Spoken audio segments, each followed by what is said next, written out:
प्रिय विद्यार्थियों, अभी तक हमने स्वर संधि के सभी उपभेद को पढ़ लिया है। उम्मीद करता हूं आप लोगों ने अच्छी तरह से सभी वीडियो देखे होंगे।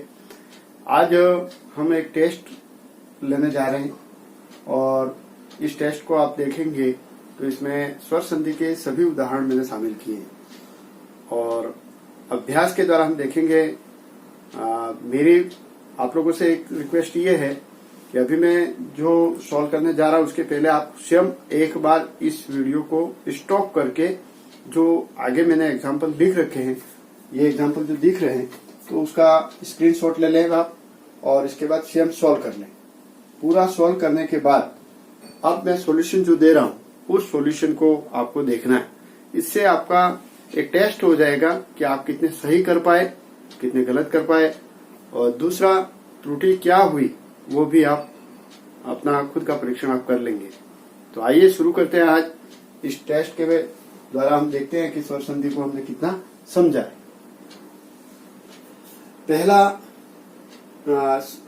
इसके पहले थोड़ा सा मैं समरी और मैं बता देता हूं आपको कि स्वर संधि के उपभेद में सबसे पहले हमने बात की थी दीर्घ संधि। तो दीर्घ संधि की पहचान क्या है?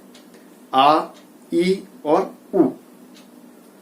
जो दीर्घ स्वर है वही दीर्घ संधि है। दूसरा हमने बात की थी गुण संधि की। तो गुण संधि की पहचान क्या है? ए, ओ, अर। फिर वृद्धि संधि। तो वृद्धि संधि में मात्राओं में वृद्धि होती थी, जैसे ए है गुण संधि में तो आई है वो वृद्धि संधि में, ओ है गुण संधि में तो औ है वो वृद्धि संधि में। नेक्स्ट देखा था यण संधि। यण संधि में हमने य, व और र, ये तीनों हलंत है। मतलब तो य व र की ध्वनि कैसे आती है? य व र की ध्वनि जहां आती है वहां आपके यण संधि होती है। अयादि संधि तो उसमें अय, आय, अव, आव, इस तरह से संधि के फलस्वरूप जो शब्द आते हैं उससे हमें पहचान हो जाती है कि ये अयादि संधि है। ठीक है, तो एक ये मोटा मोटा सा पहचान का जो ट्रिक है वो आपको ध्यान में होना चाहिए। बाकी मैं आप लोगों को बता चुका हूं कि आ कैसे बनेगा, ई कैसे बनेगा, यण संधि में य व र कैसे आता है, दीर्घ संधि में और ऐ और औ कैसे बनता है, गुण संधि का ए, ओ, अर कैसे बनता है, ये आपको मैं पहले बता चुका हूं। एक बार आप वापस अपने मन के अंदर रिपीटेशन करके देख ले कि आप कितना मतलब सही कर पाए हैं। और ये वीडियो को एक बार स्टॉप करके जरूर आप सेल्फ एक बार सॉल्यूशन कर लें, इसके बाद आप वीडियो को आगे बढ़ाएं। तो इससे क्या होगा कि आपका सेल्फ एक मूल्यांकन हो जाएगा, इवोल्यूशन हो जाएगा कि आप कितना इसको समझ पाए। और इसके बाद भी कोई त्रुटि आपको ऐसा लगे तो आप ग्रुप में शेयर भी कर सकते हैं, कमेंट्स कर सकते हैं कि आपको कोई नहीं समझ में आया तो। ठीक है, ओके, हम शुरू करते हैं। पहला है शशांक उदाहरण। अब शशांक में सबसे पहले हमको काम करना पड़ेगा कि यहाँ संधि कहाँ पे हो रही है। तो जहां तक मैं सोचता हूँ कि आपने सही वीडियो देखे है तो आपको जो स्टेप है वो ध्यान में होगी। सबसे पहले हम कहते हैं जो काम करते हैं वो ये करते हैं कि यहाँ संधि कहाँ पे हो रही है। जैसे शशांक है तो शशांक आ की ध्वनि आ रही है। आ की ध्वनि आ रही है, इसका मतलब कौन सी संधि है? दीर्घ संधि। अब ये आ कैसे बना? तो अ आ की संधि अ आ से हो तो वहां पे आ की ध्वनि आएगी, इसके अलावा कोई कंडीशन नहीं बनती।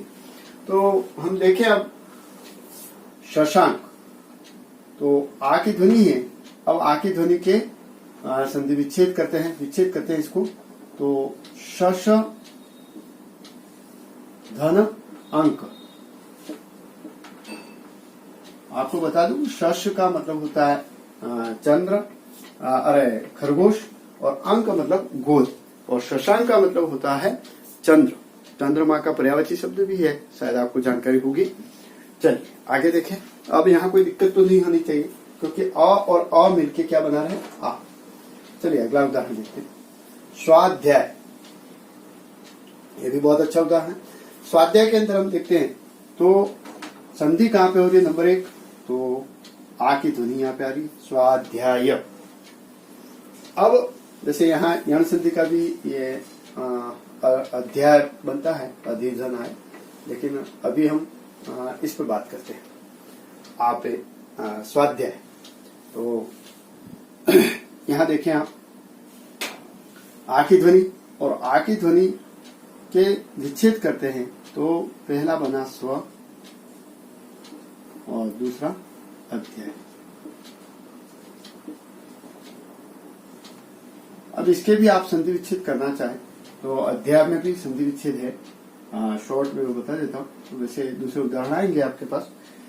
अध्याय, य के पूर्व आधा वर्ण, ठीक है, और य की ध्वनि है तो य व र, ये आपको ध्यान में होगा। य व र की ध्वनि किस में आती है? तो यण संधि में। तो यण संधि का ये उदाहरण है अध्याय, है ना। तो अ ध के साथ य है तो य क्या है? य धन अ। अब यह है वो क्या बन गया आपका? जैसे संधि विच्छेद होता है तो ये ई, ये हमारी जानकारी में होना चाहिए। ई है वो य बनता है, ऊ है तो वह बनता है, और री है तो र बनता है इस संधि के फलस्वरूप। तो अधि हो गया, ध के साथ ई की मात्रा जुड़ गई।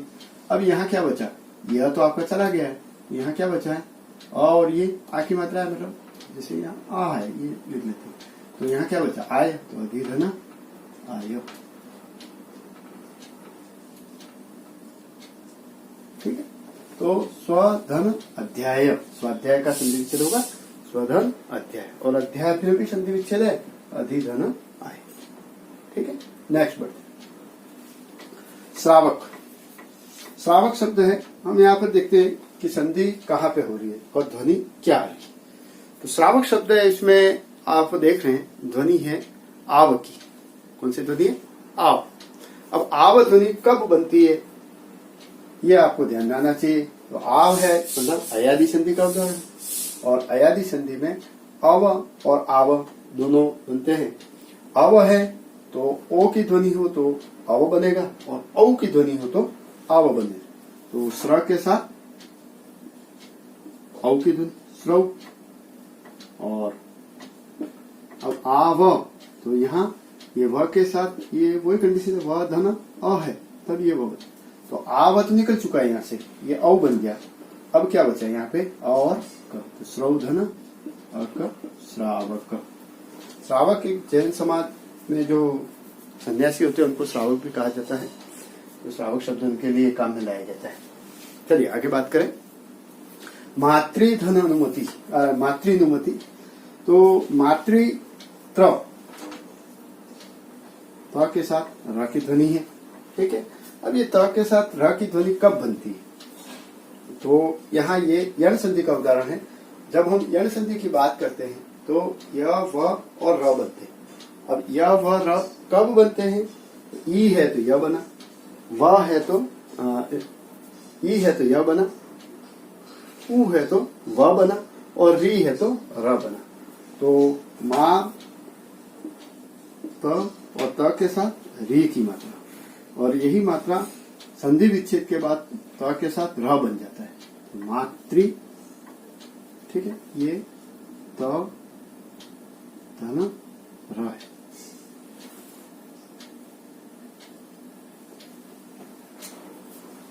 और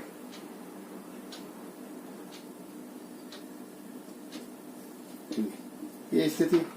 अब ये र था वो क्या बन गया? री बन गया। अब क्या बचा?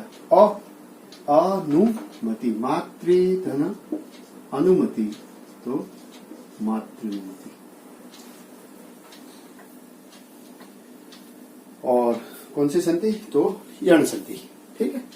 चलिए आगे बढ़े।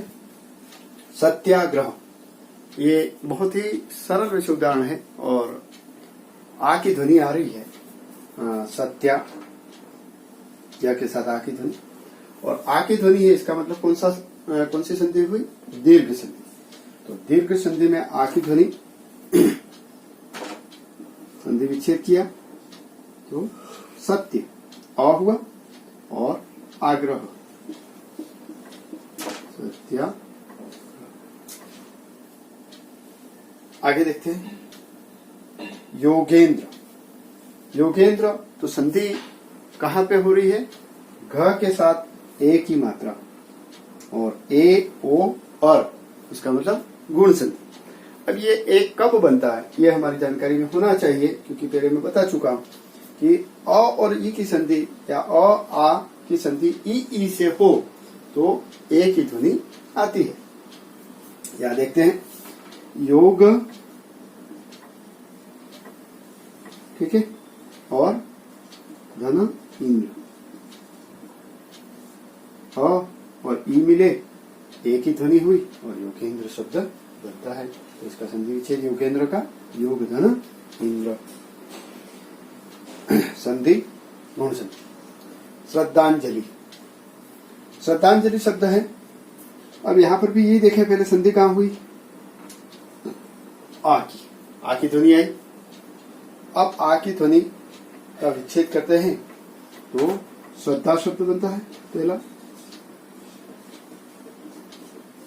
धन अंजलि, श्रद्धांजलि। चलिए आगे और देखते हैं। कारागार, कारागार शब्द को देखिए आप, और परीक्षाओं में कारावास, कारागार ये दोनों एक जैसे शब्द हैं और इसमें प्रश्न भी अच्छा बनता है। तो इसका संधि विच्छेद हम करें तो पहले देखें संधि कहां पे हुई, कारागार, तो र के साथ आ की मात्रा, दीर्घ संधि बनी। अब दीर्घ संधि में आ है तो उसकी कंडीशन आपको पता है, अ आ की संधि अ आ के साथ हो तब आपका आ की ध्वनि आएगी। तो कारागार शब्द बनेगा पहला कारा धन आगार। अब कई बार त्रुटिवश कई लोग क्या कर देते हैं, कार धन आगार कर देते हैं। आगार का मतलब होता है ठहराव, या जैसे अपने सबसे अच्छा उदाहरण आपको मिल जाएगा, एसटी डिपो में लिखा हुआ होता है कि चित्तौड़गढ़ आगार, डूंगरपुर आगार, उदयपुर आगार। तो ये आगार का मतलब क्या होता है कि जहां बसें आती है और जाती है, इसलिए वो डिपो जैसे अंग्रेजी में शब्द का मिले थे। तो कारागार, कारा का एक अर्थ होता है बंदी, तो जहां बंदियों को ठहरने की व्यवस्था हो वो कारागार होता है। कारा का एक अर्थ ये भी लिया जाता है लोहे की जो बार होती है, तो बार से बना हुआ आगार, तो ये दोनों तरफ से ले आप तो बार में बंदी ही रहते हैं। तो इस तरह से कारागार मतलब बंदियों के ठहरने का स्थान। तो यहाँ कार करते ही तो क्या हो जाएगा, आपकी कार के ठहरने का स्थान, मतलब आपका घर का गैरेज हो जाएगा, और ये बहुत अर्थ का अनर्थ हो जाएगा कि कारागार कह रहे हैं और संधि विच्छेद कर रहे हैं कि कार धन आगार, तो ऐसा नहीं होना चाहिए। तो ये हमेशा ध्यान रखना चाहिए, दोनों शब्द सार्थक होंगे या उपसर्ग या प्रत्यय भी जुड़ के आपके संधि करते हैं। चलिए नेक्स्ट बात करते हैं कपीश। कपीश में ई की ध्वनि आ रही है, ठीक है, इसका मतलब दीर्घ संधि। अब इस ई के संधि विच्छेद देखने हैं तो कपी और कपी धन ईश। इसका मैं पहले बता भी चुका पहले वीडियो में, जब मैंने दीर्घ संधि को बताया था कि ईश है, इक्षक है, इक्षण है, उन सभी में ई हमेशा दीर्घ होता है। ये विशेष ध्यान रखें तो यहाँ त्रुटि से बच जाए। और कपीश हनुमान जी का भी पर्याय शब्द भी है कपीश। चलिए आगे बात करें यथेष्ट। यहाँ देखिए संधि कहाँ पे हो रही है, तो थ के साथ एक ही मात्रा होते ही मतलब गुण संधि। अब ये ए किस कंडीशन में आता है, तो अ और आ की संधि ई के साथ होती है तो ए की ध्वनि आती है। तो ए का संधि विच्छेद करते हैं, यथेष्ट शब्द है तो यथा। अब यथ शब्द होता नहीं है, यथा शब्द है, यथा और इसके साथ इष्ट। इष्ट में हमेशा ई छोटा होता है ना, इच्छा, इष्ट, इक, इन, ये सभी शब्द ऐसे हैं जिनमें ई छोटा होता है। और ये मैं पहले अपने वीडियो में बता भी चुका हूं आपको जब मैंने गुण संधि को पढ़ाया था। ठीक, चलिए आगे बढ़े। वसुदेव,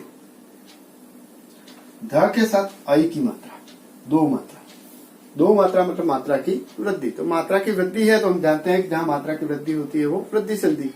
तो वृद्धि संधि में आई की ध्वनि। अब आई की ध्वनि कब बनती है, तो अ आ की संधि ए या ऐ से हो तब आपके ऐ की ध्वनि आएगी। तो वसुदेव शब्द को जब हम देख रहे हैं तो यहाँ संधि विच्छेद होगा वसुधा, वसुधा पृथ्वी का पर्याय भी है। वसुधा, वसुधा धन एव, तो वसुधैव, एव प्रत्यय है। परोपकार, अब यहां देखते हैं संधि कहां पे हो रही है, तो ओ की ध्वनि आ रही है, र के साथ ओ की ध्वनि, परोपकार। और ओ की ध्वनि कौन सी संधि, तो गुण संधि। अब ये ओ की ध्वनि कब आएगी, तो आ की संधि उ या उ के साथ हो तब ओ की ध्वनि आएगी। तो यहां इसका संधि विच्छेद करते हैं, पर धन उपकार है ना, और उपकार में वो हमेशा छोटा ही होता है, बड़ा नहीं होता है। ये हो गया, और धन उपकार, परोपकार। ठीक है, चलिए आगे बढ़े। अधीक्षक, और संधि कौन सी है, तो गुण संधि। आ और उ की आवाज मिली है तो ओ की ध्वनि आएगी, तो गुण संधि। अधीक्षक, अब यहां पर देखते हैं ध के साथ ई की मात्रा, इसका मतलब दीर्घ संधि। और संधि विच्छेद करें हम, तो अधि, अधि आपका उपसर्ग है, और उपसर्ग की एक पहचान, जैसे मैं उपसर्ग पढ़ाऊंगा तब बताऊंगा। कभी भी कोई उपसर्ग आता है तो उसकी मात्रा हमेशा छोटी होती है, कोई भी उपसर्ग, जिस सब में मात्रा हमेशा उपसर्ग में छोटी होती है। तो अधि आपका उपसर्ग ही छोटी, और इक्षक, अधि धन इक्षक, इक्षक की मात्रा बड़ी। इच्छा की मात्रा छोटी होती है, इक्षक की मात्रा बड़ी होती है। परिवेक्षक शब्द, परिवेक्षक में य के साथ ऊपर रेफ है ना, तो ये जब य और इनके साथ जब भी ऐसे आधा वर्ण आता है तो उस समय कौन सी संधि होती है, यण संधि होती है ना। अब ये य किससे बनता है, तो यह है वो ई से बनता है। तो ये भी संधि विच्छेद करके देखते हैं इसको। प आपका आधा र है, मैंने आधा र भी ऐसे लिख दिया, ठीक है। यह है, तो यह का क्या बनता है, यह बना किससे, ई से बना, तो ये परी कर दिया, यहाँ ई की मात्रा हो गई। अब यहाँ क्या बचा, क्योंकि ये यह है, उस यह के साथ यह धन अ, तो यह तो ई की मात्रा में बदल गया है। अब क्या बचा, अ, तो परी धन अवेक्षक। परीक्षाओं की दृष्टि से बहुत इंपॉर्टेंट उदाहरण है ये परिवेक्षक, कई परीक्षाओं में पूछा गया है। और यहाँ क्या हो जाता है कि कई बार हम अयादि संधि के रूप में लिखे थे, यदि अयादि संधि में चले जाओगे तो बहुत गड़बड़ होती है। तो यहाँ ध्यान ये रखना कि यह के साथ रेफ है, मतलब आधी ध्वनि आ रही है ना, तो यह के साथ रेफ र आधा है, तो यहाँ आपको यण संधि ही है, और यण संधि के हिसाब से इसको सॉल्व करेंगे तो सही होगा, नहीं तो आप यहाँ त्रुटि कर लेंगे और ये गलत उदाहरण हो जाता है। परिधन अवेक्षक, तो उम्मीद करता हूँ कि ये जो आपका टेस्ट था वो पूरा सही हुआ होगा। फिर भी आपकी कोई त्रुटि रही हो तो आप खुद देख लीजिए और कमेंट्स कर सकते हैं, मैं और इसको आपको सॉल्यूशन दे सकता हूँ। धन्यवाद।